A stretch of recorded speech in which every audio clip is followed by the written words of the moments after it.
Yo les bros, bienvenue sur Spatule Bro, je suis le chef et on se retrouve pour notre petite review quasiment hebdomadaire des chapitres de One Piece. Aujourd'hui on va parler du chapitre 1150, qui je le rappelle, je sais pas pourquoi je le rappelle, qui est gratuitement disponible en français sur l'application de la Shueisha Manga Plus, ainsi que sur le site Glenamax. Et aujourd'hui la review va être d'un ton différent que le précédent.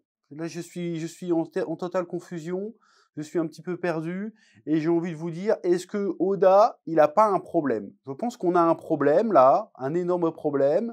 Le délire d'Im-sama qui apparaît maintenant, c'est un énorme problème, à la fois pour les personnages, pour l'histoire, et aussi pour nous, lecteurs. Parce que là, je suis désolé, on ne comprend plus rien. Qu'est-ce qui est en train de se passer? L'autre, au début, il y a Gunko. Elle a un petit flashback avec Brook. Tu te fais, oh, qu'est-ce que c'est que cette histoire? T'as pas le temps de processer le bordel que, hop, elle est possédée par Im-sama. D'où ça sort, on ne sait pas. Elle balance, il ou elle balance. Enfin, apparemment, ça serait plutôt elle. Elle balance. Et en fait, il y a le Marie-Joie qui est en flamme. Ah bon? À quel moment? Pourquoi? Et hop, je vais régler le problème. Le chapitre commence. Qu'est-ce qu'elle fait pas? Il y a Brogy ou Dory, je sais plus c'est qui est qui là, qui la chope, l'autre a fait: «Ouais, en fait, vous allez devenir les rois du truc, parce que vous me faites chier. Voilà, vous allez devenir les rois du bled, et puis vous allez prêter allégeance». Et du coup, elle fait un espèce de rituel bizarre, parce que ça ressemble à un rituel, du coup. Elle plante une dague dans le bras de Brogy, après elle sort un shotgun, pourquoi pas. Shotgun dans le bras de Brogy, et du coup, là, tu comprends qu'il y a un espèce de rituel chelou, et que du coup, ah bah du coup, t'as accepté le pacte. Donc voilà, on comprend que Inu, c'est un peu le diable. Voilà, tu vas devenir un démon, Domi Reversi, extension du territoire.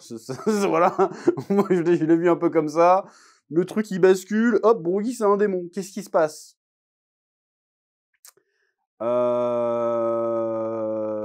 Pourquoi maintenant? Parce que là, on nous dit que le Im-sama, du coup, elle a le pouvoir de prendre le contrôle des gens, les transformer en démons et en faire c'est plus ou moins ses esclaves, en les rendant beaucoup plus balèzes. Les mecs, ils ont gagné 3 mètres, enfin 3 mètres. Ils ont gagné 3 têtes.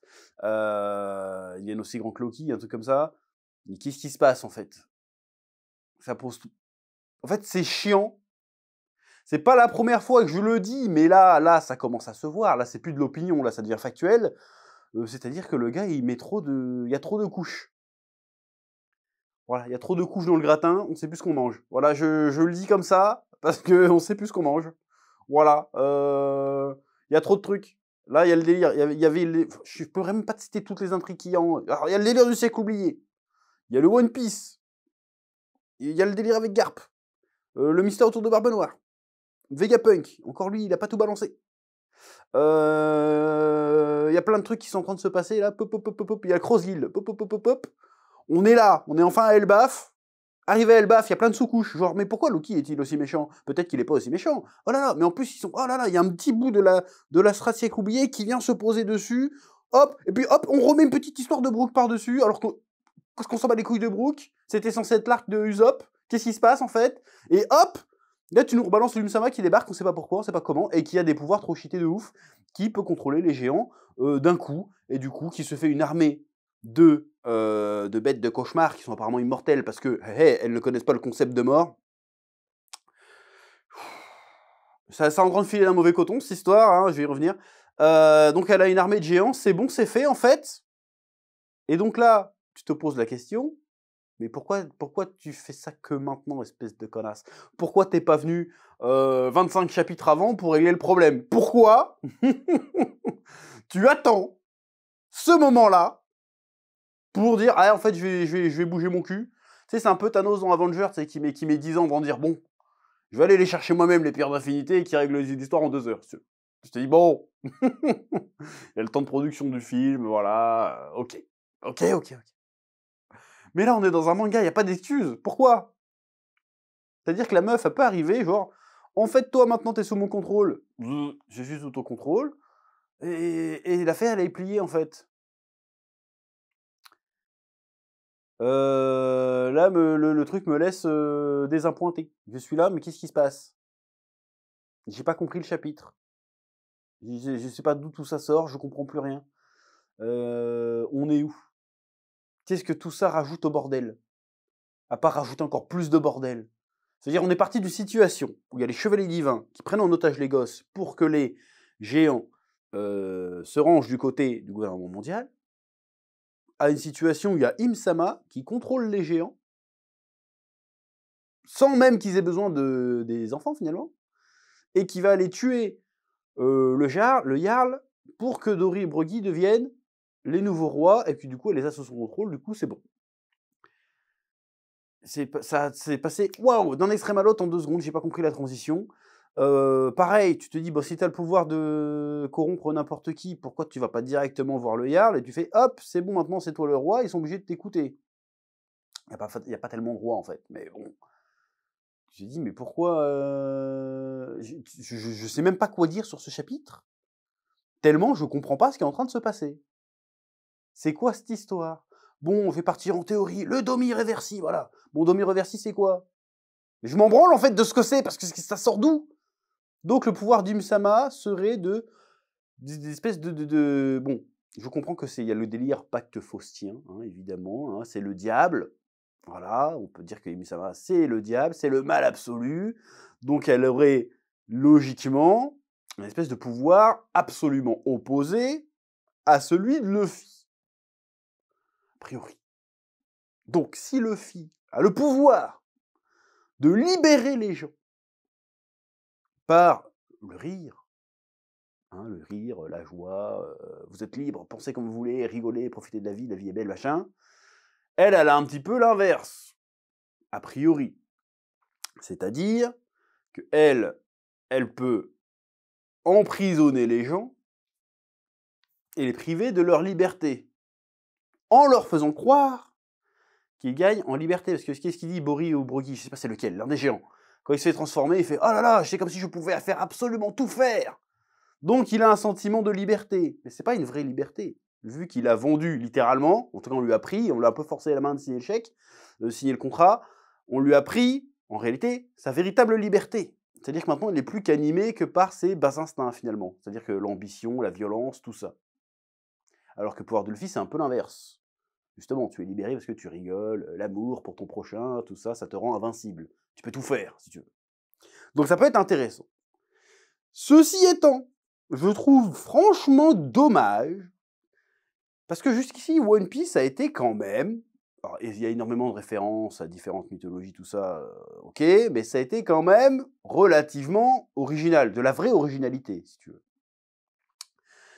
Pour qu'on finisse, parce qu'en fait, les méchants, bah, c'est des démons, je trouve ça légèrement décevant. Genre, le méchant, c'est le diable. C'est juste ça. Enfin, pour l'instant, ça a l'air d'être juste ça. C'est un peu fastoche. J'aurais préféré que tu me mettes un délire avec des reptiliens, des extraterrestres, quelque chose, tu vois. Juste, c'est le diable. Je trouve ça un peu... C'est-à-dire, ça fait 30 ans presque, là, qu'il y a un mystère sur c'est qui le méchant dans One Piece. Et la réponse, bah, c'est Satan. Ah ouais, merde. Ah bah là. Tu vois ce que je veux dire ou pas? Non? Voilà, c'est un peu le même... c'est un peu pareil que si la révélation de One Piece, c'est le pouvoir de l'amitié, si tu veux. C'est un peu ça. C'est un peu décevant. Et surtout, est-ce que c'est pas trop tôt pour nous balancer cette révélation? Parce que je comprends le délire de nous le balancer à un moment où on s'y attend pas. Genre, on s'attendait absolument pas, quand on a commencé l'arc Elbaf, à voir Im-sama débarquer en personne. Plus ou moins en personne. On s'y attendait pas du tout. Donc on est surpris. Mais du coup, la révélation a un sentiment de pas mérité. Si tu veux. Du coup, t'es surpris, d'accord, mais il y a quand même un côté déçu. Parce que c'est pas là où tu t'attendais que ça soit, certes, mais du coup, tu te dis, mais attends, on n'était pas en train de parler de ça, là, en fait. On était focus sur autre chose, là, et là, tu me détournes de mon attention pour me balancer une méga révélation de malade. Qui annihile totalement ce qui se passe autour. Tu vois ce que je veux dire? C'est très très bizarre. Je vais prendre un exemple où ça marche. et pourquoi ça marche. Je vais encore une fois faire une comparaison avec Shingeki no Kyojin. C'est pas la première fois que je fais une comparaison, mais dans Shingeki no Kyojin, je vais spoiler Shingeki no Kyojin, donc si vous n'êtes pas à jour, tant pis pour votre gueule, hein, au bout d'un moment. Dans Shingeki no Kyojin, la révélation de Reiner et Bertholdt, elle arrive un peu pareil. C'est-à-dire que les gars, ils sortent d'une mission, ils ont failli clamser. Bertholdt, il fait... Non, pas Bertholdt. Reiner, il fait « Ouais, vas-y, j'en ai marre. Viens, on prend Eren et on se casse. C'est bon, on va pas rester là à crever. Là, c'est trop dangereux. Vas-y, on bouge. » Et Bertholdt fait « Tu veux faire ça maintenant et tout ?» Et Bertholdt et Reiner, ils vont voir Eren, ils font « Hey, en fait, moi, je suis le titan cuirassé et lui, c'est le titan colossal. » Et là, il se passe autre chose à côté. Et tu fais « Attends, qu'est-ce qui s'est passé là ?» Et du coup, tu reviens et après, tu vois la dinguerie de la révélation. Tu t'attendais pas que la révélation arrive maintenant, t'étais focus sur autre chose, réellement, pour le coup. T'es surpris, et pourtant, quand t'as la révélation, tu dis « Mais putain, mais c'était clair depuis le début, en fait !»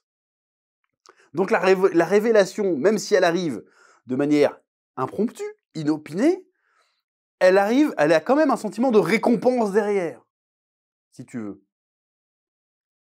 Parce que, quand tu revois cette révélation, plein d'éléments un peu chelous, qui a été un peu teasé avant, prennent sens.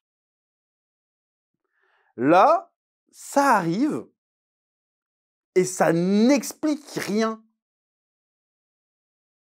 Tu vois ce que je veux dire? Ça n'explique rien.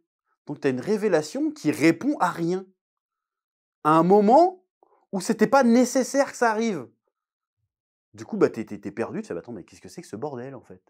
Alors c'est sûrement volontaire de la part d'Oda, mais tu te dis quand même, mais attends, frérot, qu'est-ce qui t'arrive? On est où, là?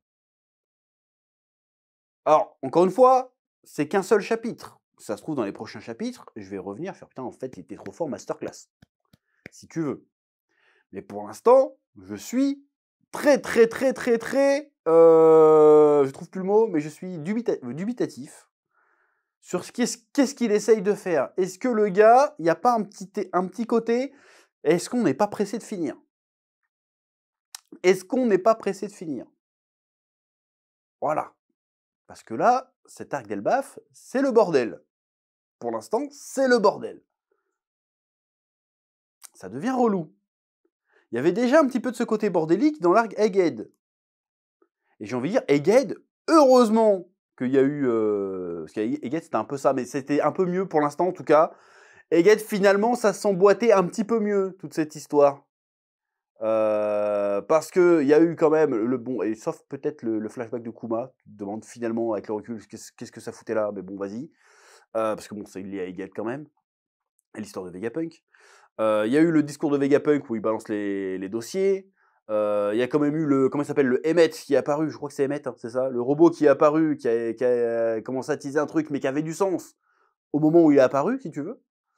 Mais là, tous les trucs qui ont lieu à Elbaf, il faut trouver un lien. Le lien, pour l'instant, on l'a pas. Surtout que tu nous balances quand même l'un des plus gros mystères.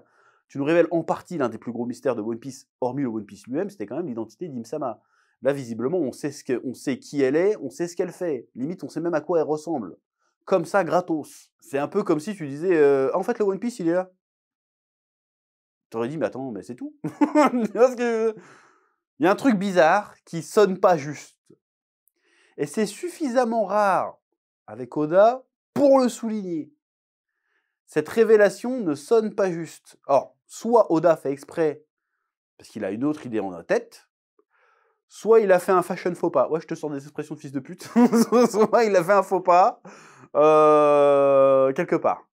Parce que ce qui est en train de se passer, à l'instant T, ne fait aucun sens. Pourquoi maintenant? Pourquoi ici? Pourquoi ce pouvoir-là tout de suite? Pourquoi le révéler maintenant?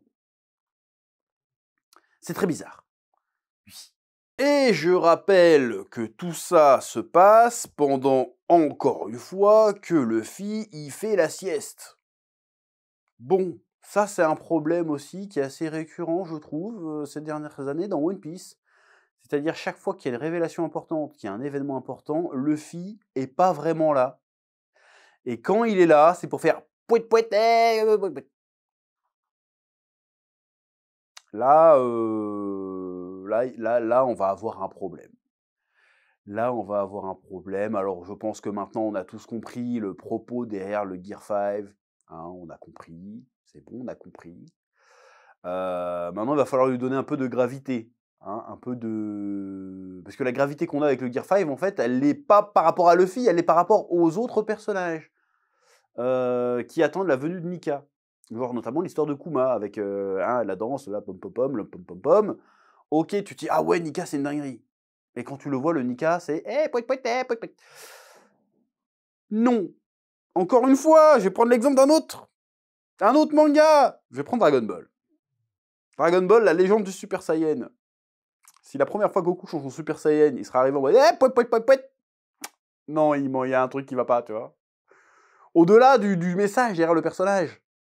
En termes de BD, c'est une idée géniale, si tu veux, mais en termes de storytelling, il faut en faire quelque chose. Il faut qu'à un moment donné, quand même, il y a un mode Nika Serious, hein, Dark Nika si tu veux. D'ailleurs, on peut repartir un demi-reversi sur Nika. Oh là là, Dark Nika, c'est possible. La théorie est validée. On peut partir sur des délires comme ça. Mais pareil, même ce pouvoir-là, il est trop cheaté de fou. Qu'est-ce qui te dit qu'elle peut pas retourner Zoro, qu'elle peut pas retourner Sanji c'est quoi le délire?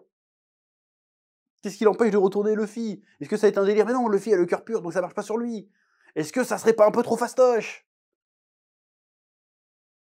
Tu vois ce que je veux dire? Là, ça prend une direction... ça semble... Faut pas tirer non plus des plans sur la comète, comme on dit, mais... Je me dis, oula, là, on est à la croisée des chemins, là. Là, Oda, pour l'instant, t'étais là, t'étais sur la route de la masterclass. Voilà, voilà. L'autoroute de la masterclass. Là, il y a un carrefour. Il y a le carrefour, c'est chef-d'œuvre ultime, ou putain, c'était que de la hype. On est là, on est là. Attention, c'est dangereux, faut pas hésiter, faut pas louper la sortie, parce que il y a un risque. Je suis très fort en métaphore ce matin. Il y a un risque quand même de louper la sortie. On a vu des mangas louper la sortie. Hein? On va pas parler de Jujutsu Kaisen, mais bon, on en a vu. Fais attention Oda, s'il te plaît. Fais pas de la merde là-dessus. Là. Parce que là, si le pouvoir de Imu, il devient compliqué, ça va être chiant. Et surtout, je reste encore sur le délire, putain, c'est le diable, quoi. Est-ce que c'est pas un petit peu... un peu facile? En fait, le méchant, c'est le diable. Bah oui, forcément. Bon, bref. Tout ça pour dire que là, bah, comme je le disais, en fait, il y a 2 minutes, hein, on est à la croisée des chemins, là, il fait un choix très très bizarre, que pour l'instant, je suis incapable de comprendre ou d'expliquer, et pourtant, je suis un génie, j'aurais dû comprendre, tu vois. Il y a plein de trucs que j'avais compris avant tout le monde. Et là, je comprends pas. Donc là, c'est très très risqué, on sait pas ce que va faire Loki, on sait pas ce que va faire Luffy, est-ce que c'est la fin d'Elbaf, est-ce que ça va être est-ce que ça va être la merde? Quel Mugiwara va s'en sortir ou pas? D'ailleurs, il y a un truc qui m'a agacé, mais le Jinbei, là, il sert à rien. Brook, on nous a mis l'emphase dessus vite fait, puis au final, il sert à rien. Usopp, il sert à rien. Qu'est-ce qui se passe? Très, très, très, très, très bizarre. Bon, on s'attend certainement avec... comme apparemment Chopper a sauté pour rattraper...